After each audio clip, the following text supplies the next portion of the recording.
অবশেষে বাংলাদেশ নিয়ে বড় পদক্ষেপ কার্যকর করলেন রাজ্যের মাননীয় মুখ্যমন্ত্রী মমতা বন্দ্যোপাধ্যায়। দীর্ঘ টানাপোড়েন চাওয়া পাওয়ার পর অবশেষে ভারতবাসী তথা পশ্চিমবঙ্গবাসীকে সুরক্ষিত করার জন্য যে সিদ্ধান্ত বহু আগেই মুখ্যমন্ত্রী মমতা বন্দ্যোপাধ্যায় হিসাবে নেওয়া উচিত ছিল, সেই সিদ্ধান্ত কিছুটা দেরি হলেও তিনি নিলেন। আর কেন তিনি হঠাৎ করে এই সিদ্ধান্ত নিলেন, কোনো কিছুর ওপর কি বাধ্য হয়ে তাকে এই সিদ্ধান্ত নিতে হলো, এই তথ্য আপনাদের সামনে তুলে ধরবো। কিন্তু আপনাদের সামনে আমি যেমনটা প্রত্যেকবার বলে আসি, যে ভারতের যে সমস্ত শত্রু দেশগুলো রয়েছে তাদের থেকে ভারতকে যতটা না সাবধান হতে হবে, ভারতের মধ্যে এমন কিছু রাজনৈতিক দলের কর্মীরা রয়ে গিয়েছেন, তারা কিন্তু বহির্দেশের শত্রুর থেকে অনেক বিপজ্জনক। এই কারণেই বিপজ্জনক যে শত্রুরা কিন্তু ভারতের মাটিতে দাঁড়িয়ে সাধারণ মানুষকে ভুল বোঝানোর সুযোগ পায় না, যে সুযোগটা কিন্তু আমাদের রাজনৈতিক কিছু কিছু দলের নেতৃত্বরা পেয়ে যান। সেই কারণেই তারা যে কোনো শত্রুর থেকে অনেক বেশি বিপজ্জনক। এই কথাটা আমার না, ভারতের এনএসএ অজিত ডোভাল এই মন্তব্য অনেক আগেই করেছিলেন। আশা করি আপনাদের মনে রয়েছে, আগে শুনিয়েছিলাম আপনাদের। কিন্তু আজকে অত্যন্ত গুরুত্বপূর্ণ যে তথ্যটা দিতে চলেছি, আশা করি পুরোটা আপনারা শোনার জন্য একটু ধৈর্য দেখাবেন, এবং যদি পর্বটি ভালো লাগে আমাদের সমর্থনে একটি লাইক এবং একটি কমেন্ট করবেন। যারা সাবস্ক্রাইব করেননি তারা যদি চ্যানেলটিকে সাবস্ক্রাইব করেন, তাহলে আরো বেশি করে এই ধরনের খবর আপনাদের সামনে আনার অনুপ্রেরণা পায়। নমস্কার, welcome to simple as ABC. আপনাদের সকলকে স্বাগত জানিয়ে শুরু করছি আজকের অত্যন্ত গুরুত্বপূর্ণ একটি খবর। দেখুন, এই মুহূর্তে আপনারা জানেন যে ভারত এবং বাংলাদেশের সীমান্ত নিয়ে একটা বিরাট দ্বন্দ্ব কার্যত চলছে। ভারত এবং বাংলাদেশের মধ্যে 4096 কিলোমিটারের একটা বিরাট বর্ডার রয়েছে, এবং পশ্চিমবঙ্গের সঙ্গে বাংলাদেশের বর্ডার হচ্ছে 2217 কিলোমিটার। এই 2217 কিলোমিটারের মধ্যে 70 থেকে 80% ফেন্সিং করা থাকলেও এখনো প্রায় 20 থেকে 30% কিন্তু উন্মুক্ত। আর এই উন্মুক্ত ফেন্সিং এর মধ্যে দিয়েই বর্ডার ক্রস করে যত রকমের ইল্লিগ্যাল অ্যাক্টিভিটিস রয়েছে, সেটা গরু পাচার, মাদক পাচার এবং নারী পাচার থেকে শুরু করে যাবতীয় ইল্লিগ্যাল কাজ কারবার হয়, এবং এমনকি জঙ্গিরা পর্যন্ত বাংলাদেশ থেকে ভারতে প্রবেশ করে পশ্চিমবঙ্গের বিভিন্ন ওই আনপ্রোটেক্টেড বর্ডার সাইটগুলো দিয়ে। রাজ্যের মাননীয় মুখ্যমন্ত্রী মমতা বন্দ্যোপাধ্যায়কে কেন্দ্রীয় সরকার বারবার অনুরোধ করা সত্ত্বেও আপনারা জানেন তিনি রাজি হননি। কিন্তু গতদিনে সেই সুখবরটা অন্তত পাওয়া গেল। আপনাদের একটা তথ্য দেখাবো, আশা করি আপনাদের তথ্যটা ভালো লাগবে। বিএসএফ কে জমি দিচ্ছে রাজ্য, মন্ত্রিসভার বৈঠকে সিদ্ধান্ত, করিমপুর সীমান্তে তৈরি হবে নতুন আউটপোস্ট। কি ঘটনা, আসুন আপনাদের সামনে কিছুটা ব্যাখ্যা করি। সীমান্ত সুরক্ষায় সীমান্ত রক্ষী বাহিনী বা বিএসএফ কে এতদিন পর জমি দিতে সম্মত হলো রাজ্য। সোমবার মুখ্যমন্ত্রী মমতা বন্দ্যোপাধ্যায়ের নেতৃত্বে মন্ত্রিসভার বৈঠক বসেছিল। সংবাদ সংস্থা সূত্রের খবর, সেই বৈঠকেই বিএসএফ কে জমি দেওয়ার সিদ্ধান্তে সিলমোহর দিয়েছেন মুখ্যমন্ত্রী। নদিয়ার করিমপুরে 0.9 একর জমি দেওয়া হচ্ছে বিএসএফ কে। সেই জমিতে নতুন চেকপোস্ট করবে বিএসএফ বলে জানা গিয়েছে।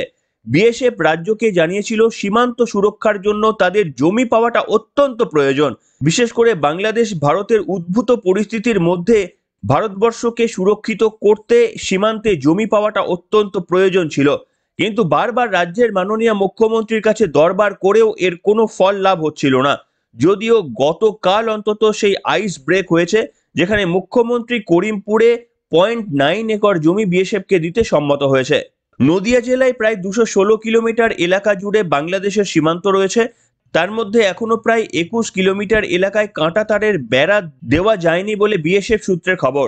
কাঁটাতার ছাড়া সীমান্ত রয়েছে করিমপুরেও, সেখানে আউটপোস্ট তৈরি করতে চেয়েছিল বিএসএফ।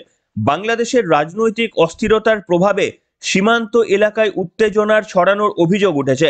সেই কারণেই করিমপুরে আউটপোস্ট করাটা অত্যন্ত প্রয়োজনীয় ছিল বিএসএফ এর, এবং অবশেষে সেই জায়গায় জমি দিচ্ছে মমতা বন্দ্যোপাধ্যায়ের প্রশাসন।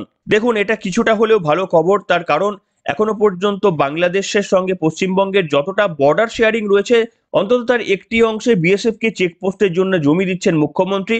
আমরা আশা করব যে যতটা উন্মুক্ত জায়গা এখনো রয়ে গিয়েছে, যত দ্রুত সম্ভব সেটাকে সিল করতে হবে।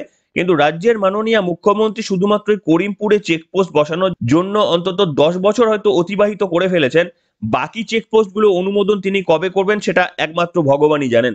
যাই হোক, কিন্তু যে তথ্যটা আপনাদের সামনে আজকে দেব, আপনারা চমকে যাবেন। আপনাদের সামনে আমি তো আর এমনি এমনি বলিনি, যে ভারতের মধ্যে যে সমস্ত শত্রুরা রয়েছে তারা বহির্দেশের শত্রুর থেকেও কিন্তু ভয়ঙ্কর হতে পারে। আপনারা শ্যাম পিত্রদাকে চেনেন? শ্যাম পিত্রদা তিনি আদতে ইন্ডিয়ান কিন্তু থাকেন আমেরিকাতে। তিনি হচ্ছেন বকলমে বিদেশ থেকে আমাদের এই দেশে কংগ্রেসকে নিয়ন্ত্রণ করে। আর আপনারা খুব ভালো করেই জানেন যে মুসলিমদের সম্পর্কে কংগ্রেসের কি বক্তব্য, কিংবা বাংলাদেশ প্রসঙ্গে কংগ্রেস কি মনোভাব পোষণ করে। গতকাল শ্যাম পিত্রদার একটা বক্তব্য ভাইরাল হয়েছে। কি বলছেন আপনারা শুনলে তাজ্জব হয়ে যাবেন। তিনি আমাদের কেন্দ্রীয় সরকারের দিকে কার্যত খোঁচা দিয়ে বলছেন যে এদের গ্লোবাল ওয়ার্মিং সম্পর্কে কোনো রকমের মতামত নেই, এদের পৃথিবীকে কিভাবে বাঁচানো যায় এ নিয়ে কোনো মতামত নেই।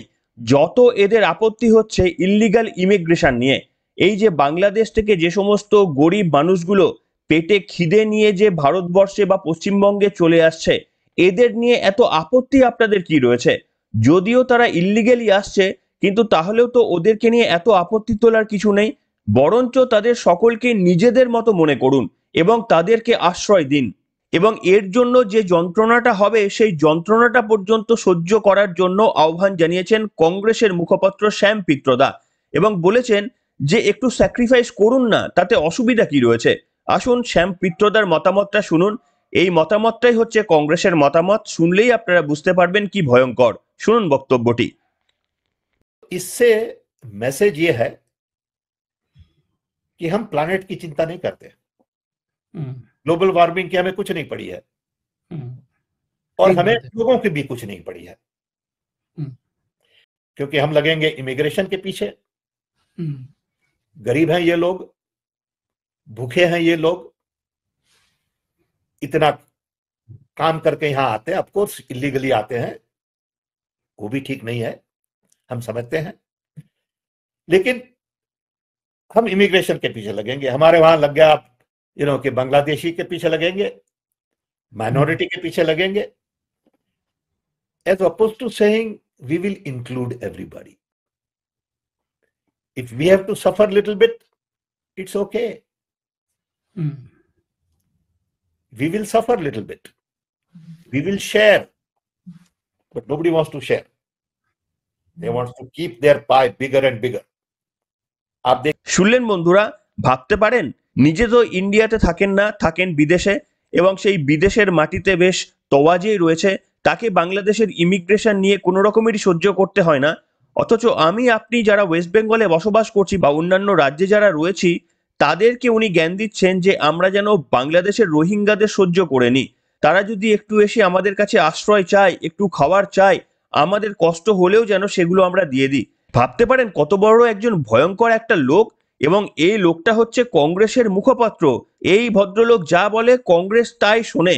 কাজেই ভাবতেই পারেন এটাই হচ্ছে কার্যত কংগ্রেসের অভিমত, যেখানে একের পর এক অসামাজিক কার্যকলাপ থেকে শুরু করে এমনকি জঙ্গি কার্যকলাপ পর্যন্ত আমাদের এই সীমান্ত পেরিয়ে বাংলাদেশের রোহিঙ্গারা যখন করছেন, একের পর এক নাশকতামূলক চক্রান্তগুলো বিভিন্ন ইন্টেলিজেন্স দপ্তর যেভাবে ফাঁস করে দিয়ে আমাদের কোনো ক্রমে রক্ষা করছেন, এই ভদ্রলোক বলছেন যে এই সমস্ত চিন্তা করার দরকার নেই, ওদেরকে তোমরা আশ্রয় দাও, এই রকম ভাবেই তোমরা খুলে রেখে দাও বর্ডার, তাদেরকে প্রবেশ করতে দাও, তোমাদের নিজেদের খাবারের ভাগ দাও। কত বড় গাদ্দার এই সমস্ত লোকজন একটু চিনুন, এবং বিশেষ করে আপনাদের মধ্যে যারা কংগ্রেসকে ভোট দেন, এই হিসাবটা কিন্তু আপনারা ভোটের লাইনে দাঁড়িয়ে কংগ্রেসকে ভোট দেওয়ার আগে কিন্তু যাচাই করে নেবেন, যে কংগ্রেসকে ভোট দেওয়া মানে হচ্ছে বাংলাদেশের ওই সমস্ত ইল্লিগাল এন্ট্রিজদের কিন্তু তাদেরকে সমর্থন জানানো। আপনি যদি পরিবারের সঙ্গে দুটো রুটি ভাগ করে খান, তাহলে মাথায় রাখতে হবে এই কংগ্রেসের শ্যাম পিত্রদার নীতি মেনে একটা রুটি আপনাদের ওদের স্বার্থে দিয়ে দিতে হবে। সে যতই আপনার বাড়ির মেয়েটিকে নিয়ে অভব্যতা করুন না কেন, সে যতই আপনার জমি জবরদখল করে রাখুক না কেন, কিংবা যতই ইল্লিগাল অ্যাক্টিভিটি চালাক না কেন, আপনাকে সবকিছুই নাকি সহ্য করতে হবে। তার কারণ এটা হচ্ছে কংগ্রেসের নীতি। এবার ভেবেই দেখুন যে কোন পরিস্থিতির মধ্যে দিয়ে আমরা চলছি, যেখানে বর্ডার সুরক্ষা করাটা এতটাই প্রয়োজন হয়ে পড়েছিল, কিন্তু মমতা বন্দ্যোপাধ্যায় কংগ্রেসেরই তো ছাত্রী, তিনি সেটাকে উন্মুক্ত করে রেখে দিয়েছিলেন। দীর্ঘদিন ধরে বাংলাদেশের অনুপ্রবেশকারীরা তারা ঢুকছেন, এখন শুধুমাত্র একটি অংশ করিমপুরে তিনি চেকপোস্ট দেওয়ার জন্য সম্মত হয়েছেন, কিন্তু বাকি যে এখনো প্রায় 600 কিলোমিটারের কাছাকাছি উন্মুক্ত হয়ে রয়ে গিয়েছে, তা নিয়ে মুখ্যমন্ত্রী আর কোন কোন জায়গা বর্ডার সিকিউরিটি ফোর্সের হাতে ছেড়ে দেবেন তা নিয়ে কিন্তু কোনো সিদ্ধান্ত হয়নি। তাই নিশ্চিতভাবে এটা খুশির খবর হলেও আনন্দে উচ্ছ্বাসিত হওয়ার কিছু নেই।